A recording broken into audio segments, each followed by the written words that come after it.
Ready? Yes, sir. Gary B, how are you? I'm well. How are you? I'm great. I'm actually really excited to be here in New York in your offices talking to you. Thank you, my friend. I read your last book for this interview. I read also your Jab, Jab, Jab, Right Hook because I heard in the introduction that it was like a prequel to the book, no? Yeah, Day Trading Attention originally was called Jab, Jab, Jab, Left Hook. Yeah. It's both books were trying to accomplish the same thing, which is talk deeply about why organic social media content matters. Yeah. I actually heard the audiobook version and I was impressed about your improvisation skills. Oh, when I call Yeah. Is that like an always on part of your life? Yes, it might be my biggest strength. Yeah, I very much. It's how my sense of humor is. It's more improv than stand up. It's a big part of my creative process. And yes, what you got to see that day was how many of the best things that have ever happened to me have happened. You know, I sense something. It could happen to me during this interview. Yeah. Actually happens a lot when I'm interviewed because questions are taking me down different paths that I'm taking my own self. Yeah. Yeah, I actually got really inspired by that because I have published 2 books and I was thinking about making the audiobook version and I actually fell in love with that version because it was like a podcast. 100%. Yeah. You would be great at it. And since the early days, you were like that? Like since... As a child even? Yeah. Yeah. I was very disruptive in class because if I had an idea, even if my teacher was presenting, I just never was able to contain my enthusiasm, my passion. And I've always allowed it. I didn't want to contain it. I think today in society, through medicine and through parenting and through society, we try to contain art. I think it's a huge mistake. Yeah, and I think it's an essential part of of keeping the artistic process alive. Like I'm a really big David Lynch fan. Yes. And I've heard interviews about his creative process, and he calls them happy accidents when those kind of eureka moments happen, like on site. I don't even, to your point, it's funny where we're going with this. I don't even think about it any other way. Yeah. I actually think scheduled or structured creative brainstorms by nature have already eliminated the opportunity for it to be truly creative. Yeah. And how do you professionalize that? Because structure is sometimes like a necessary process to become a professional at certain... I think that's very well said. The way I do it is through culture. Okay. So what I mean by that is, to your point, I have a 2,500 person global marketing company that only schedualizes its brainstorming and things of that nature. But the culture of eliminating fear is actually the single most important variable of creativity. Okay. So let's break that down. The real artists of the world, in whatever genre, they're less scared. Yeah. Yeah, and it's a really important part in social progression to have that artist mindset, because I was watching a couple of months ago this really cool documentary, and there was this girl called Nettie Oxman, and she had like this graph that tried to represent human progress, and it all started with art, because art usually asks like the questions about what's next, and they don't necessarily have the skills or the knowledge to materialize it, but they think outside of the box. Once the artist asks that question, it's then the job of science to provide like the building blocks of the idea, and then it turns down to engineering, and then it eventually turns out to design, and then the design is the input for the new generation of artists to start the cycle all over again. So you need that artistic mindset to think forward, right? Yeah, I mean, for the way I see the world is math and art are foundational and incredibly special. And some people over-index very heavily to one side or the other. My great gift that I'm thankful for is I think I blur those lines. I value both very much. And to double click into what you just said, that's exactly right. I mean, there's if black and white ruled the world, everything would be figured out. Yeah. So to me, the gray, the art, is profoundly important. And really, so much of our passions as human beings sit in art. And art comes in so many shapes and forms, not just the way most people think about them. Food. I think for us, we've all lived in an era where food is art. Yeah. Like we respect chefs today. 50 years ago, the chefs were help. Yeah, sure. Looked down on. So I think we keep evolving and understanding art. And yeah, I mean, I agree that it is probably the most wonderful currency in our society. And there's like a potential to find a canvas in every form of work. Do you think so? 100%. Like everybody can find the artistic value in their own work. Oh gosh. I mean, my sense of art is pretty broad. Like I think it is, I think the way I manage people is art. Yeah. How do you build this sense of culture? Because I've been following you for a couple of years and you're like this voice sometimes inside my head. Like you have these phrases that eventually I think about it, especially when I had an agency in Mexico. How do you build that sense of culture? I think by taking on the responsibility that you work for everybody and not that they work for you. Okay. I think the reason I've been able to do things is real leadership is to make it good for them, not for your pocket. So I think intent. It starts with intent. Do you want to have a good culture, or do you say it and not mean it, and what you want to do is have a good P&L? If you're going to invest in culture when you manage a lot of people, it's going to come at the expense of profit. Sure. And I don't mean like you throw parties and you have a foosball table in your office. I mean the grace and patience you give employees to get there instead of firing them costs a lot of money. I can't even comprehend how many tens of millions of dollars I've lost by giving people more room over the last 30 years to have them not deliver.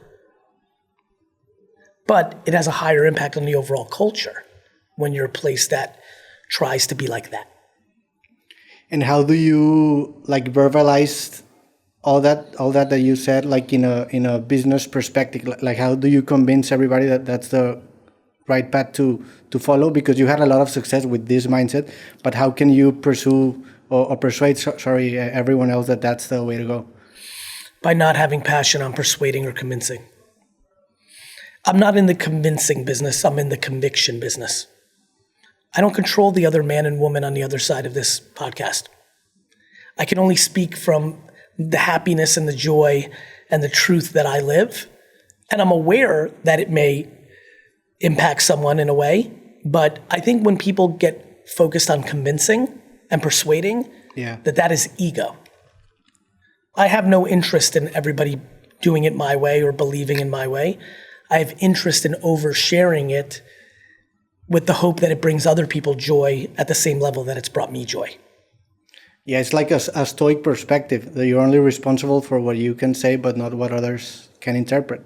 I also think, yes, and I also think it's the most common sense. To me, sometimes when I hear stoic or stoicism, it makes me smile because in my brain, I think of it sometimes as common sense. Yeah. In what world do I have control over you? Yeah.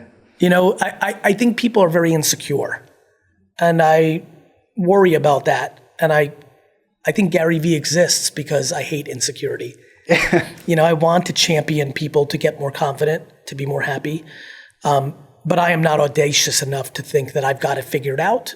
I'm just passionate to over-communicating what I see.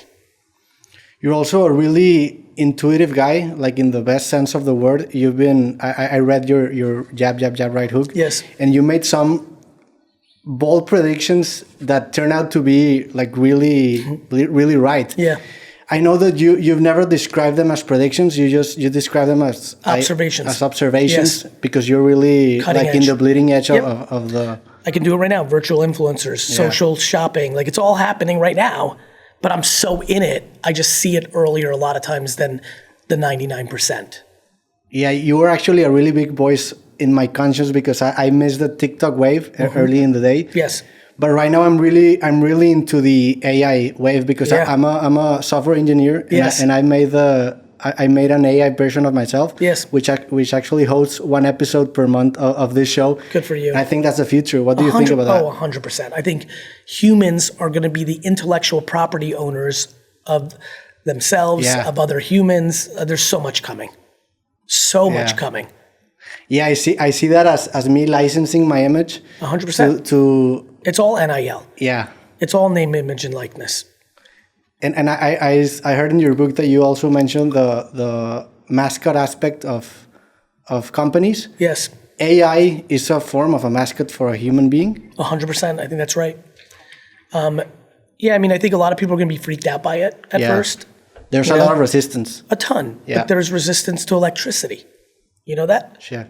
When electricity was invented, most human beings around the world, especially in Latin America, by the way, said that there was demons inside of it. Yeah. And they'd rather have candles. And there was resistance to writing, to radio, to television. To everything. The number one thing I know is that humans will resist new technologies.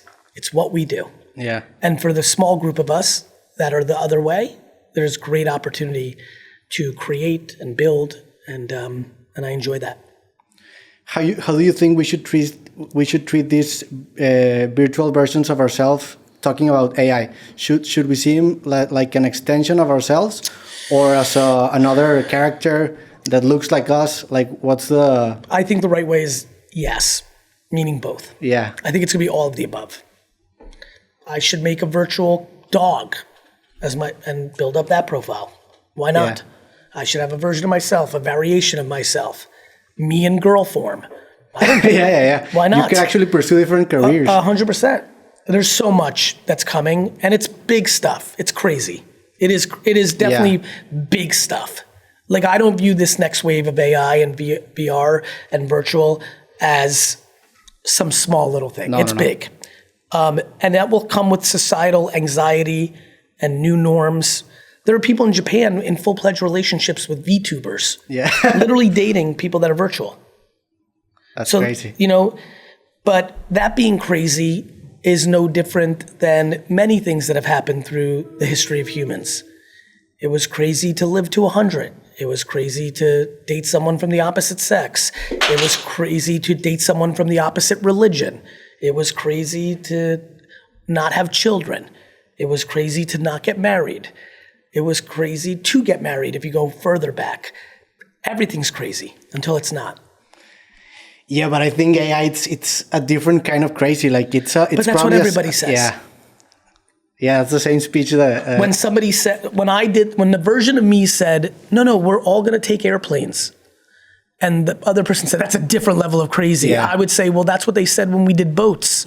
People never left their land and took to the water, but then if somebody invented the boat, and they did, sure. And then the plane. I get it. Marrying a computer sounds weird to everyone right now, or to marry code, but I do not believe that will be weird in 500 years. I don't. Yeah. And that's just that. Because I promise you, if a caveman was reincarnated right now and walked in here, he would struggle. Yeah. Like, a lot's fucking happened. But a guy from the 1950s will struggle. Like, that's right. Like the exponential progress in the last 30 years has been insane. That's right. We've turned from linear to exponential. Would you agree on that? 100%. But we've done that before in different ways. Yes, you're right, especially if you look at the math. But I will say this. The train, the television, the telephone, the automobile, the phone, these are electricity, these are monster. I promise you, before there was cars, it's just not that long ago, people were all over the city on horses. Yeah. Not that long ago, brother. So, not that long ago, someone like me, being in New York, would never comprehend going to Baja California, Mexico, and drinking wine. Yeah. Didn't even know it existed.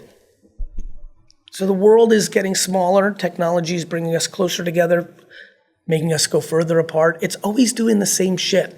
What's going on right now that's interesting is people are not choosing optimism. What's going on right now is that everyone's scared because politicians are being very effective in scaring people. And fear controls people. Yeah, I agree. Like, if you think about, for example, making your way from New York to LA a couple of 100 years ago, that would take months, and some people would die in the process. 100 right years now, ago. You could take 100 years ago. Yeah. Not even a couple. 100 years ago. 1924. But do you think there's a point in this technological evolution that we're not really gonna understand the implications of what we discover? Sure. Because, for example, right now we have big data, we have all this. What about the atomic bomb? Yeah. There was a bomb created by human beings that killed an ungodly amount of people in Japan. It's terrible, horrific. The gun, somebody invented it. Like, if you go far back enough, why does anyone get killed by anyone? Sure. Right? But they killed him with a stick if it wasn't a gun, and there was a knife, and of course. Do I think that we're going to create robots that may kill people? Sure, might happen. It's real life. I just don't fear, because I am optimistic about human beings, because human beings have proven for thousands and thousands of years that we adjust. This doomsday, it's over. Social media, robots, AI, I don't know. Because I promise you, if the four of us were having dinner in 1950, after the atomic bomb was invented, I don't know if any of us would have believed that for the next 74 years, nobody would use one. Yeah. After it was just used. I think the most underrated thing in the world is the human spirit. Yeah, and I agree, because there's like these human tendencies that don't necessarily repeat over the years, but are continuously present. Like, for example, in the book you talk about collectibles. Yes. That are coming back from the 80s, from the 70s, Yes. from the 50s, from the 60s. Yes. History maybe does not repeat itself, but it kind of rhymes. Like, Yes. this is like a radio show in That's a way. right. That's exactly right. So very well said. There's going to be some elements of the human nature that are going to transcend these new tools, and we're still going to be necessary. I'm an optimist as well in this sense, but I think this new technology, there's biotechnology, there's big data. What's going to happen when all these things intersect? Like, are we going to... What's going to happen when 4 things that you and I couldn't dream of get invented in the next 10, 20 years? I mean, let me ask you a question. Do you think that people are going to live outside Earth? I don't know. It's an interesting question, because I think there's 2 ways about thinking it. Like, forget about that. Just Yeah. for fun. Just when you and I are hanging out in heaven in 400 years. We're going to be having a podcast. Yeah, and when I walk by you and be like, hey, Yeah. remember in 2024 when we were alive? Do you believe in 400 years people live outside of Earth? I think the metaverse makes a really interesting argument against it, because we're turning more sedentary than ever. So we may create something virtually that substitutes the necessity humans have of exploring. So I don't know, because there's this, like, for example, do you know what the Fermi paradox is? The Fermi paradox is this question about, if there has been so much time in the universe, and there has been a lot of time for an intelligent species to develop and to explore the universe, where are they? Like, if there's aliens, where are they? And there's this hypothesis called transcension, that it actually says that intelligent species eventually evolve so much that they surpass the necessity to travel space, because they create their own reality. Makes sense. I think we're seeing that in the metaverse. So we're definitely going to live like in a different form and even in a different space. Yeah. But maybe it's a space that we created, which is kind of interesting. I think all of that is valid. Like, for example, But before you move on. Yeah. Like, when I see you in heaven in 400 years. Yeah. Do you subjectively, I don't expect you to know. Yeah. Nobody who's listening knows. It's just a simple question. As you sit here today as a young man, in this moment of your life, not to be historically correct or not, because good news will be dead, but do you believe in 400 years that human beings that live on Earth today, will evolve to a place where our great-great-great-grandchildren live on a planet outside of Earth? Do you think? If we find a really attractive planet that it's viable, I think we would, yeah. Do you think we have the capacity to alter or create ways to be on those planets where it is viable? Because I think we're educated enough that there's things as humans right now, like it's too cold, it's too hot, do you think we will have the capacity to alter it? Yeah, I think so. Me too. And that's it. Yeah. Like, that was it. That's the whole thing for me on this subject. Yeah. Like, I think you affirmed your actual in-depth optimism there. Yeah, sure. This concept that I sit here today and I know everything that the human species is capable of over the next 400 years, in a world where we just invented the internet recently, in a world where we invented electricity, in a world where we invented dams. Like, why on earth are humans not capable of continuing to grow out of necessity, potentially, environmentally, sure, or out of curiosity, exploring, which is our fucking gift? Yeah. Why on earth would we not figure it the fuck out? It seems too obvious to me on that than what most people think is the alternative. They're using the logic of what they know now. Yes, I understand right now it's not clear to you how we're going to go up to the moon and fucking chill. But it wasn't clear to people how they were going to leave their continent 500 years ago. Yeah, I agree. I agree. And that's, I think that's like a really big thing I admire about you, because you have these visions of the near future that are really difficult to express. And 10 years from that declaration, it seems like really actual. Like, for example, I don't know how this cartoon is called in English, but in Spanish it's Supersónicos, which is the Flintstones and the guys from the future. Yes, the Jetsons. The Jetsons, yeah. Yes. There's something called retrofuturism, which means that it's kind of like exploring the path that we didn't travel. Like, if you see the visions of Back to the Future of the Jetsons, yes. It's kind of like a childish dream, no? Yes. But you don't get that with your visions. That's really big, especially now. I don't like to guess. Yeah. I'd rather say nothing. And I just think that there's, back to intuition and improvisation, certain things come natural to me when it comes to humans. I think, again, one of the great things about getting older, I brought it up again, I'll bring it up again. One of my dreams for heaven is you get the answers to everything. I think we all have skills and talents, and I definitely feel like I have a very special relationship with humans. I feel very connected to the other 8 billion of them. I like them. Yeah. I believe in them. I believe in us.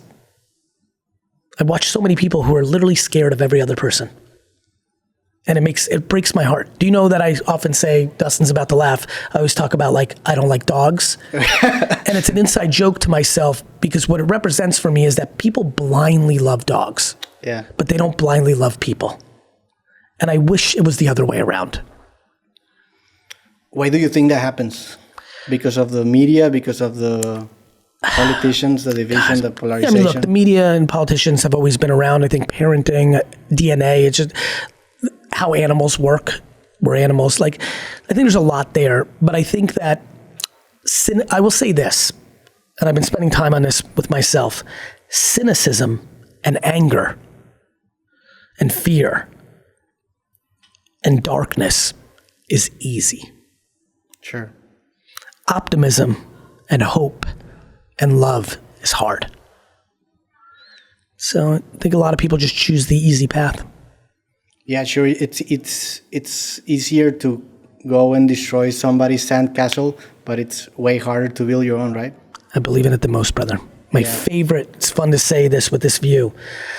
I always say, I'm sure it sounds like you've listened to me enough to have heard this before, but for people listening for the first time, there's 2 ways, a different way to say it. There's 2 ways to build the biggest building in town. Build it. Mm-hmm. Or build a little one and tear everyone else's down. And a lot of people choose the latter. And that's unfortunate. And then people get thrown off. Many humans are not strong enough emotionally that when they are hurt, they then deploy that as everyone will do that to them. Yeah. And they close up. For me, when people hurt me, when people have bad intent towards me, I view them as an enigma, an anomaly, a rarity. And I believe in that. I also think that you have a really valuable skill in the future that is this intuitiveness, but it's an informed intuitiveness, because your process of for example, the process of creating ads that you share in your book, that first start with organic content that perform well in social media, like it's an intuition, but it's like somebody that did his homework and then uses that information to make these observations, right? Yeah, there's momentum. Like I always had the intuition, but the experience and the pattern recognition and the momentum and then that deep trust. Yeah. I trust my intuition in a way that I know most don't, and I wish they did. For me, here's why. When I trust my intuition, it's always a winning outcome, even if it's a losing outcome. Yeah. This goes into self-esteem. This is why I talk so much about it. If I worried about what everybody thought about me, I would do nothing. And that's why so many people do nothing. They worry about judgment of others. It's one thing to worry about your parents or your significant others or somebody you admire's judgment, but there's people that are scared of strangers' judgment. And it's really hurt the world.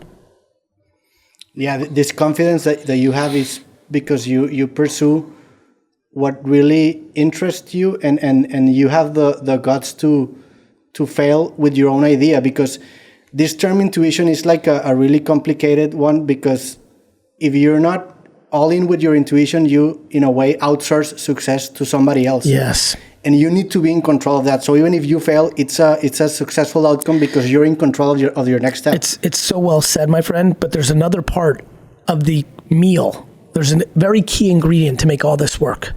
Humility. Yeah. You know, none of that would work if I wasn't accountable to when I'm wrong. One of the quickest ways I know that somebody will be limited in their achievements is predicated on how much they blame others. Yeah. Or they complain. Yeah, there's actually a quote here that says the one person you need to hold accountable is you.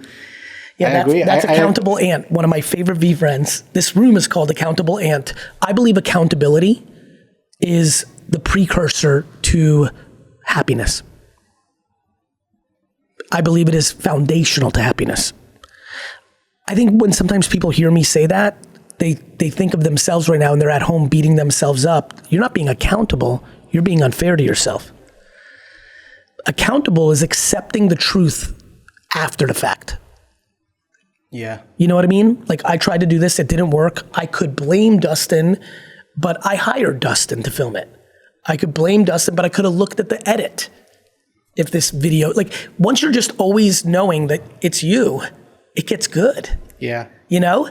Because then you don't feel like someone else is in control. Exactly. The reason so many people are unhappy right now is they've given up their control to politicians.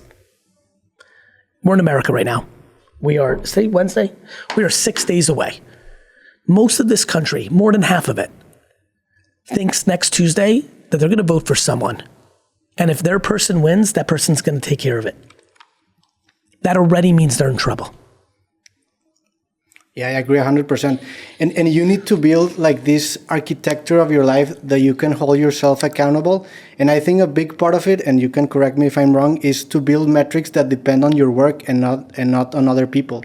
Like, for example, if you start a podcast, one big goal could be make it to 100 episodes instead of making to 1 million subscribers or followers, because it depends on your work, and you create a life that with your work you can win, because then it's another person's game, or there's this external influence, which obviously you prefer. Like, you prefer to have success. You prefer to How old are you? I'm 31. You got your shit together, brother. Thank you, man. You know, and I see it because I remember being 31 and understanding this too. Now, you have the luxury of a lot more information than I had at 31. I wish. And I don't like using that sentence, but it would have been great. Forget about I wish, because I don't even like it. It would have been wonderful if I grew up in the era, like, it's so advanced on how you're thinking. And I had that naturally. I had a mother that I think was a huge impact, and it just came natural to me. But yeah, man, if you know, I really hope that you get great success, because then you'll have influence. And I hope that kids listen to you. Thank you, brother. Coming back to this improvisational nature, I'm also a really big fan of your talks. I'm a speaker as well, and you've influenced me a lot because you have like this reverse engineering process with the audience, which I find fascinating because it makes every talk kind of different because you're like responding to the audience. Yes, I use them. That's right. How, like, when did it all started? Because it takes right away. because I had like that really static talk, and Yeah. then I took the leap of faith, and I like, if Gary Vee does it, I can do it as well. Good. And I started doing, and right now I have so much fun in this public event. And it's better, right? It's a lot better. Yeah. Like, you grow a lot, actually. Look, so here's probably the most flattering thing that has ever happened in my career. I'd never done television. Wine Library TV pops off in 2007, and I get invited to do the Conan O'Brien show. This is at the height of late night television in America in 2007. We don't pre-rehearse. I did not know that that was unusual. Later I did Ellen DeGeneres. Later I did the Today Show. Later I did a lot of TV, and they would always rehearse our thing. Conan didn't, because he's an improv, he's a writer, he's a fucking genius. I go and do the thing. You can find it on YouTube, anybody. Just type in Gary Vaynerchuck, Conan O'Brien. And it's fucking fire. Like, I don't love to give, like, I let others give me love. I'm confident and I'll talk in a certain way, but like, I won't say that was, I'm amazing. But it was good, right? And it's funny, and the time, like what you've observed, the timing's right. It's straight fucking improv. Like, at the highest level. Yeah. America's watching, there's a studio, and I'd never done television. At the height of it. First thing I've ever done. That's crazy. And it kills. It's the last segment of the show.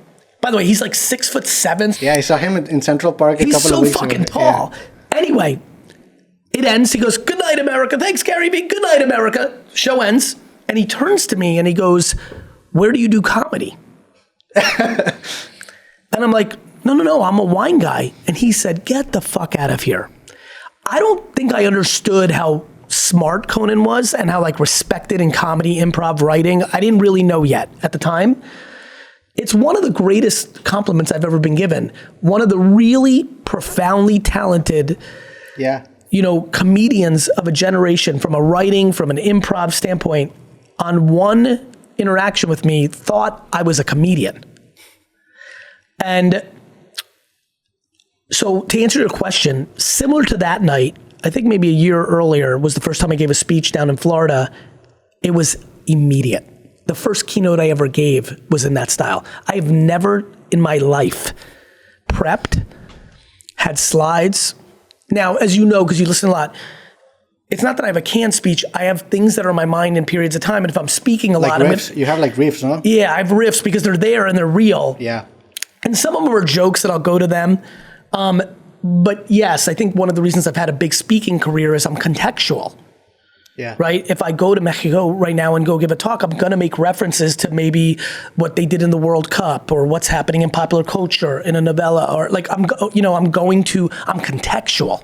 And then I'm contextual to the audience. If I'm speaking to a bunch of roofers, that's different than me speaking to a bunch of CMOs. Sure. If I'm speaking at a collectibles conference, that's different than I'm speaking to a B2B SaaS industry. And I have such a wide breadth of knowledge because I'm a practitioner that I'm always ready to speak. Yeah, I think you're contextual, but without losing your essence. Yeah. And you're also really good at recognizing patterns, which I think that's the essence of intelligence. Like, it's maybe a really systematic approach to intelligence, but I really believe that intelligence is recognizing patterns, and you're really good at perceiving people and acting upon it. Yeah, I trust. Yes, thank you. There's probably nothing I trust more than my initial read on a human being. What detonated that approach to life? Like, was it your parents, your education? I think it was my circumstance. I think, first, I think my mother has a lot of it. It's really funny when I think about my mother and father, I really genuinely do have, it's crazy. Like, and it's a joke in my family. The analogy is that because I was first, I got to pick all the best things. And, I really am, no question, my mother, father's son. Just the sheer best versions of them. Both my parents have tons of great qualities. Both my parents have shortcomings. I really took a lot of their best qualities. That's number one. Number two, my upbringing. I got very fortunate that I grew up with little. I'm an immigrant. I was born in the Soviet Union. Not a great place to be born. came to America in the late 70s, a bad time in America, especially in New York. It was like ghetto, where we lived in Queens, it was like, and then New Jersey, and good diversity, and 80s, you'd go outside and play for 12 hours a day. And like, I was a grown up at 8 years old. I literally went outside and lived life. Like, my mom knew I was outside, but she didn't know where I was. So you just matured differently. I was the oldest of 3 kids.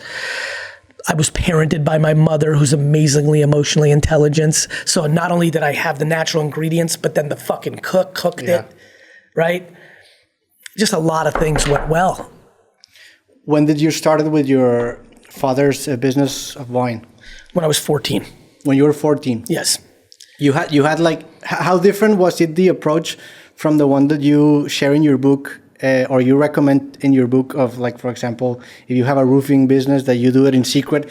Was it kind of like that, but obviously in another era or in another? Yeah, you mean in convincing my father to do things? Yeah, like you started doing things in secret to help the business, or was it like? It was.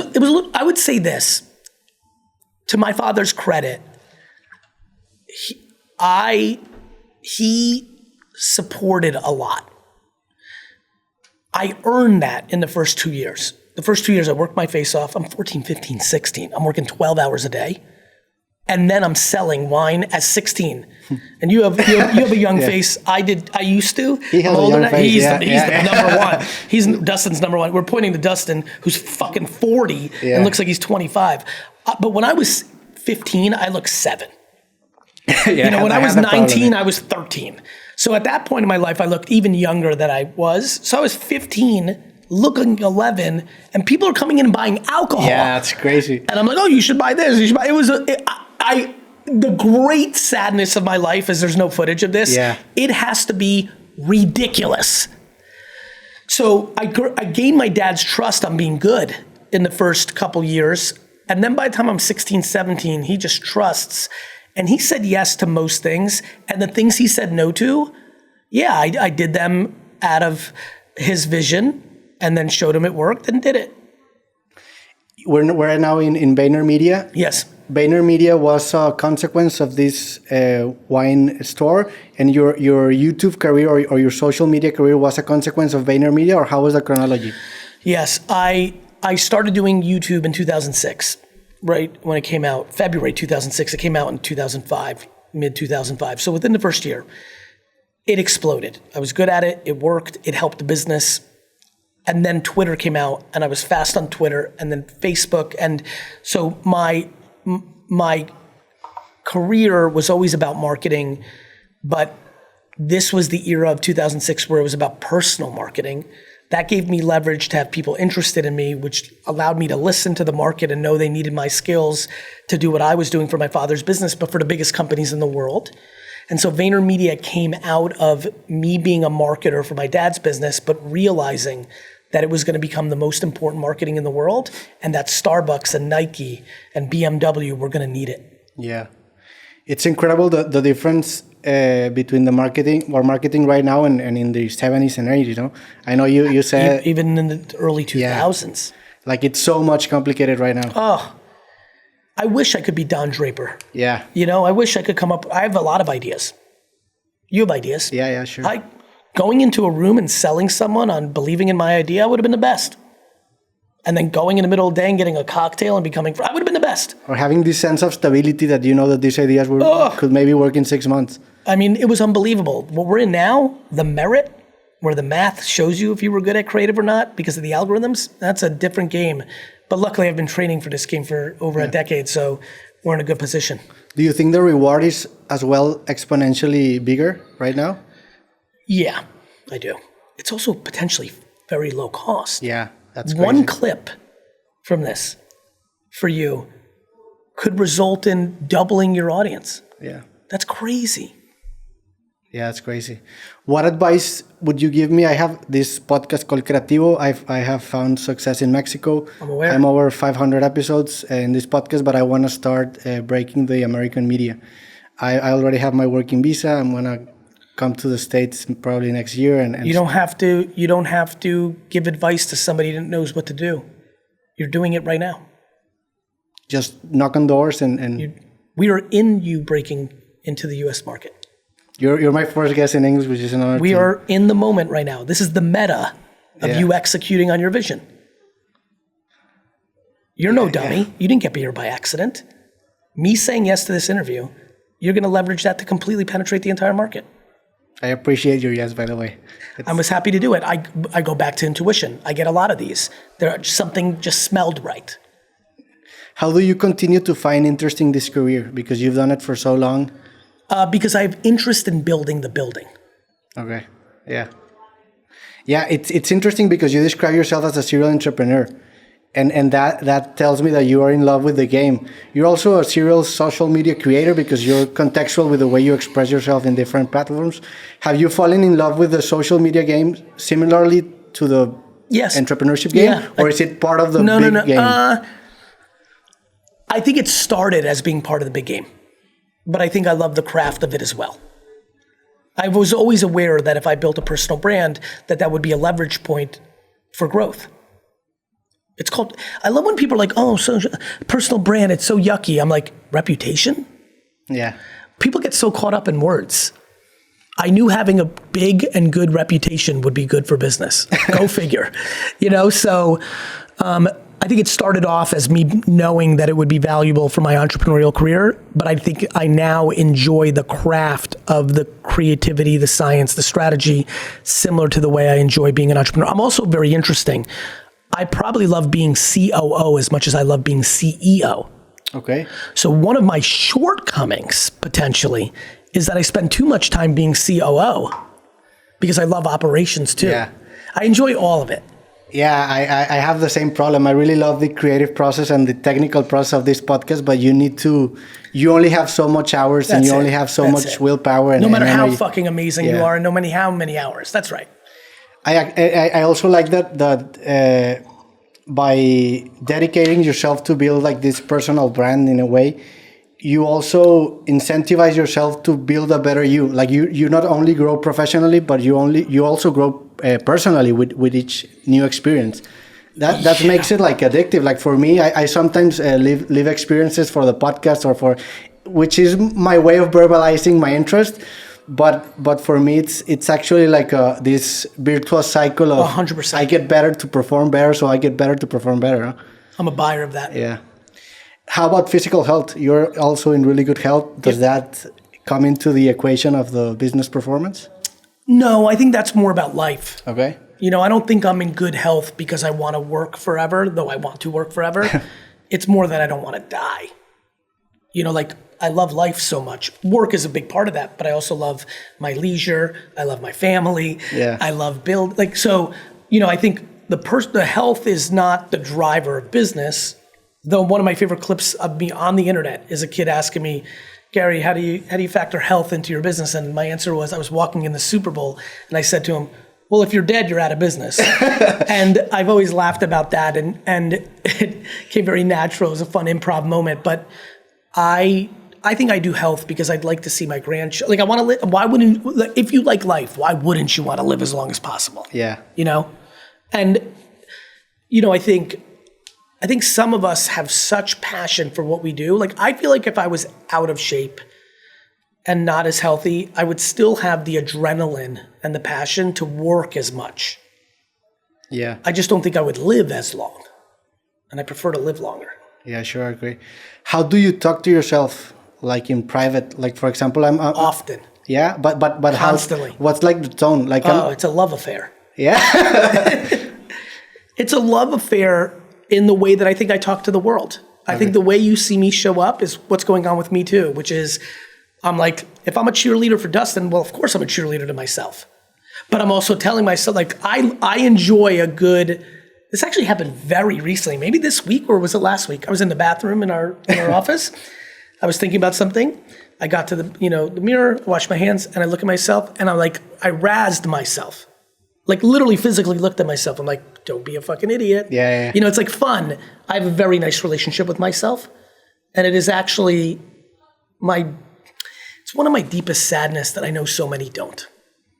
Yeah, you need to know how to talk to yourself and how do you respond to certain kinds of tones. I talk to myself like a boxer, like if I'm my own coach, because I respond well to that. Yeah, I respond well to that, but there are some people that don't. Yeah. Yeah, I think sometimes I'm my father to myself, sometimes I'm my cheerleader, sometimes I'm my guidance coach or there's a lot of versions, but all of it is so warm and well intended. Yeah.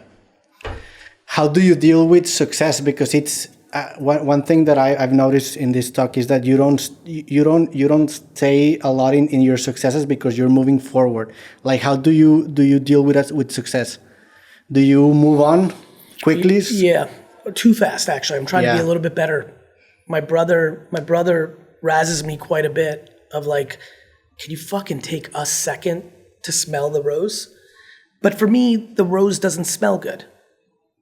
The putting the seed into the soil to grow the rose. Now that manure that I plant the rose in, that smells good to me. I like the shit.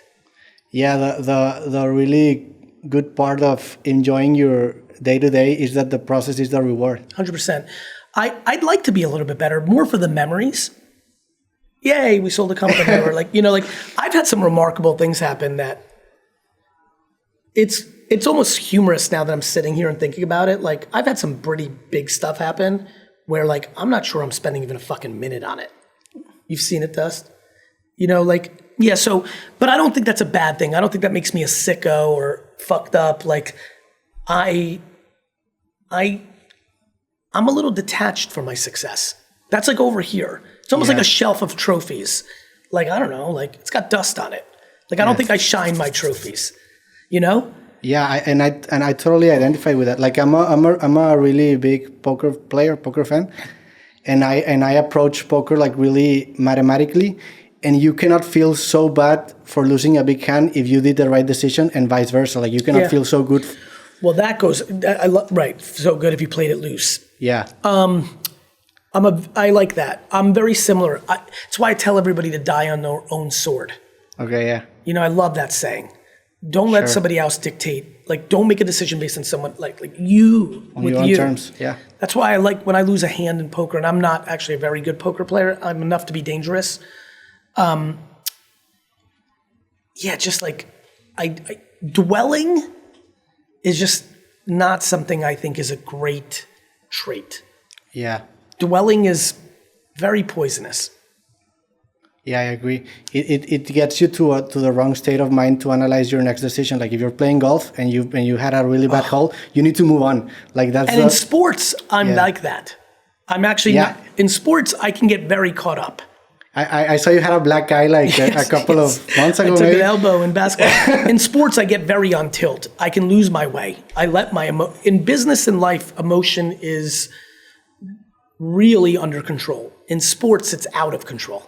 But you need to have a vessel for your emotion. So you choose sports, right?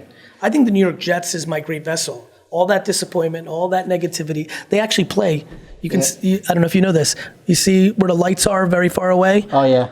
That's where the New York Jets play. That's a stadium. That's a stadium. That place drives me fucking crazy. That place, I'm overly emotional, but you've got it very much figured out. I think people like me, seems like you, others, they have some sort of vessel for that. And mine, thank God, is sports. It's not politics. It's not family members. It's something that's silly. I think it's structured super right. I think giving a fuck about something that much that actually means nothing is wildly healthy, especially when it doesn't affect anybody else. It's kind of poetic that you could see here the Jet Stadium. It's like your polar star. It's literally a very big part of me. It's the Jets are there. My other favorite team is the Knicks, which is my office there.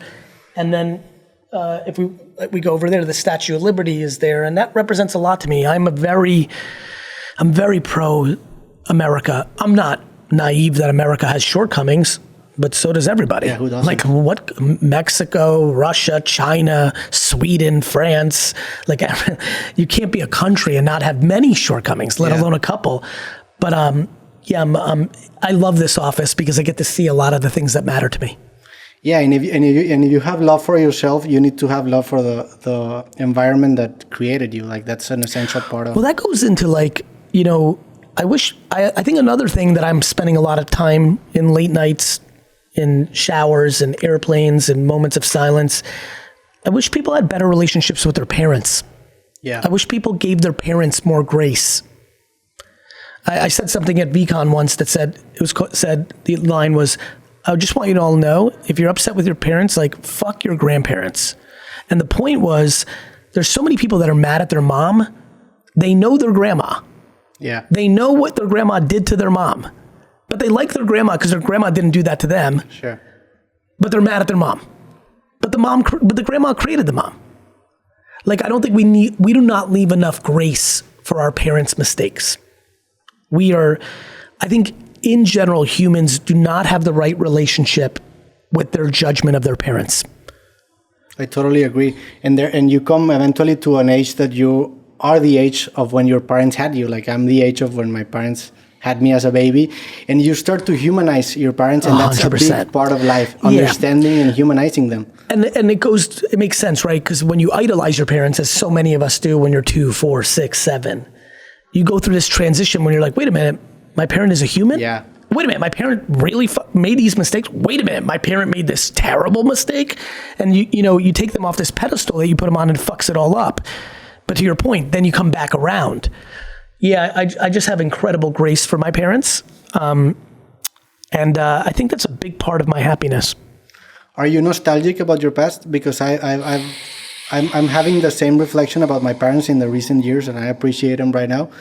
But that comes also with a nostalgia of my childhood. I think I do. I think I have it. I'm very fond of my childhood. Yeah. So yeah, I think I have a good nostalgia towards my sister's overly nostalgic. Yeah. She really is very romantic about her childhood. I think that could go too far. And I would say subjectively, I think my sister sometimes goes too far with that. I definitely am nostalgic about my childhood. Yeah, I like it. What are you interested in right now? A lot. I mean, I'm always interested in maximizing joy and impact in my life.